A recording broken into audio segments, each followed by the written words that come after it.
Hi guys, this is my version of a no makeup look. I'm going to start out with my eyebrows just to frame my face, and the product that I'm going to be using is the NYX Brow Liner, and I'm just going to add a very light layer of this onto my eyebrows. I want to keep this as natural looking as possible, so I'm going to do it a little bit lighter, and I'm going to fluff them at the end just to distribute the color out a little bit more. Next, I'm going to go in with my contour. I'm going to start with my contour just to give a little bit of definition. The whole goal with the no makeup look is to reduce the amount of product that you're using, and of course to make it look like you're not wearing makeup. We want people to notice our skin. We want people to notice our natural glow that we have underneath. The point is not to do a flawless finish. So just keep that in mind when you're doing a no makeup look. And again, I'm going in with on my cheekbones as usual, my forehead as usual, but the product is going to be a lot less, and it's going to be less visible in person. On the camera, you can't really tell, but in person is the entire goal of this. Same thing with the jawline. I'm going to add just a tiny bit of definition just to have a natural looking shadow, but I don't want you to know that I have got any contour anywhere. Next, I'm going in with my bronzer. I have been putting bronzer underneath all of my makeup lately, but for this look, all I want to do is just to balance out some of the colors and tone them out, as well as help to remove a little bit from the distraction and give me a little bit more color and life to my face without it looking like I'm wearing bronzer. Also helps to tone down the redness in my face, which means that I can use less product as far as foundation and concealer. One of the ways that you'll know you're doing a no makeup look is that it's so subtle you can't even really tell what's going on. It's really hard to see the change until you get to the end product. Now I'm going in with my foundation highlight. This one is CANDLELIT, and I'm going to be putting a lighter layer than I do even for light coverage or my natural makeup days. My goal is not to have a completely opaque looking face. I want my skin to shine through. I just want to diminish the blemishes that I have, the reds to be toned down, as well as the blues or the veins to be toned down, and the melasma and the browns that are in my face.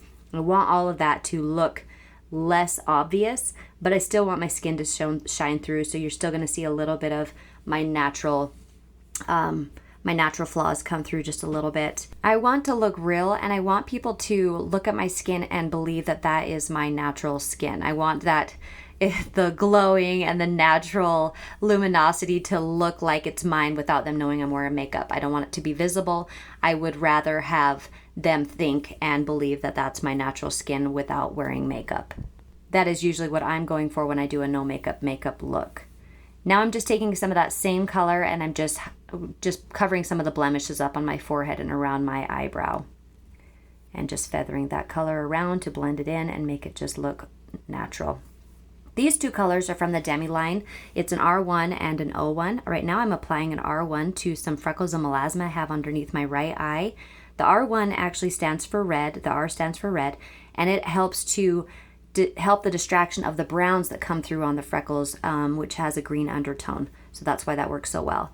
The Demi colors are so great for this because I'm not using opacity to battle the discoloration. I'm using color science with that Demi-Line instead of relying on coverage. I want it to be battled by color, not coverage. And that is going to give a more natural, real looking under eye, which is ultimately my favorite.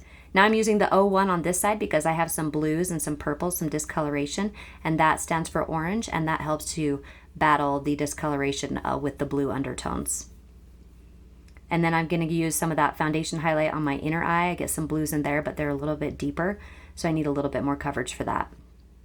This is my contour again, but I'm going to be putting on my eyelids. I have a video where I do a natural eyeshadow using this contour. This is a little bit different because I'm going to be using less product. So you'll notice I'm distributing some of that product on my left eye over to my right because I did get too much. And I want this to look like a natural shadowing. If you've seen women or people that walk around without eyeshadow, and sometimes it looks like they just have this natural coloring and they won't have any eyeshadow on at all, that is more the look I'm going for. I want it to mimic the color on my forehead as well as my cheekbones, more of a natural shadowing that I don't naturally have, but that looks more natural. I don't want it to look like I'm wearing eyeshadow. So that is my whole goal with this. Also, when I do this, it makes my eyes open up a little bit more to make them look a little bit more awake. And here I'm cleaning up some of the edges with just that foundation highlight, just a natural brightener looking on my eyelid, or excuse me, on my brow bone. and then cleaning up the underside. Next is blush, and I'm using the same color blush, just a lot less. This has a sheen to it, so it gives a little luminosity, which will bounce and reflect the light off of your face.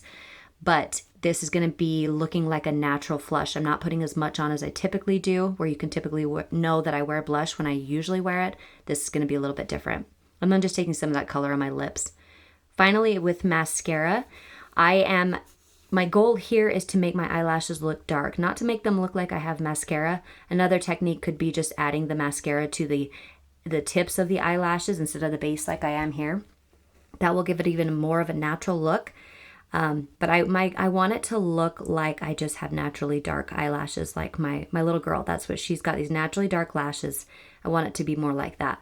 And one way to help achieve that is to use a spoolie to take some of the product off if I get too much or I feel like it doesn't look quite as no makeup-y as I want it to look. And then I've got to tie in the bottom lash, so I'm just taking some of that contour and opening it up a little bit more. And then ultimately that's it, guys. This is the final product. This is my no makeup look. I hope this helps you guys, and I will see you guys next week with another video.